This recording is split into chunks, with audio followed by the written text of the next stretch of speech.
நான் வைத்து இருக்கும் ஹார்மோனியம் கோவையில் வாங்கியதுதான். இன்றும் அதில்தான் கம்போஸ் செய்கிறேன்.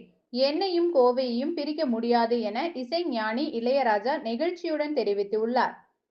கோவை அவிநாசி சாலையில் உள்ள தனியார் விடுதியில் இசைஞானி இளையராஜாவுக்கு ரோட்டரி கிளப்பின் உயரிய விருதான தொழில் சிறப்பு விருது வழங்கப்பட்டது.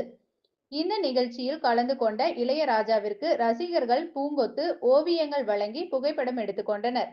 நிகழ்ச்சியில் பேசிய இளையராஜா கூறும்போது, நான் பேச்சாளர் இல்லை, நான் ஒரு பட்டாளி.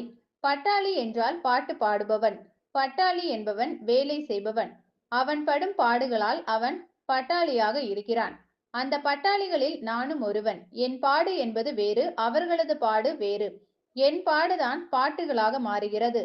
கோவையில் என் காலடி படாத இடமே இல்லை. அப்போது இருந்த கோவையில் ஒவ்வொரு தெருவிலும் என் ஹார்மோனியம் ஒலிக்காத தெருவே கிடையாது. எனது ஹார்மோனியம் பெட்டி கோவையில் செய்ததுதான். எனது அண்ணன் வாங்கி வந்த ஹார்மோனியம் அது. அதில்தான் இன்றும் நான் பாடல்களை கம்போஸ் செய்து வருகிறேன்.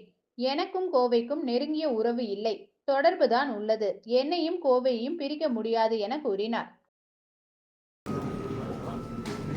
இது ஒரு மிக மிக மிக ஒரு அற்புதமான ஒரு தருணம்.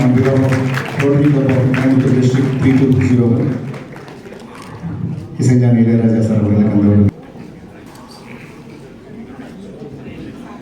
proudly presents the Rotary Vocational Excellence Award, a living legend in music, Padma Vibhushan and Maestro Ilayaraja, in honor of his unparalleled contributions to his music, his timeless compositions that transcends generations, and his extraordinary dedication to the art that has inspired millions.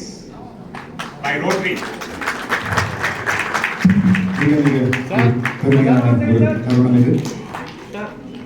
அதெல்லாம் கொஞ்சம் சைடில் தள்ளி நிற்கலாம். Sir கிட்ட அந்த பெருமையான தருணத்தை பெற்றவர்கள் அப்படியே நீங்கள் வெளியில் போகலாம். அப்போ ஒரு க்ரௌட் கொஞ்சம் ஃப்ரீயாக இருக்கும்.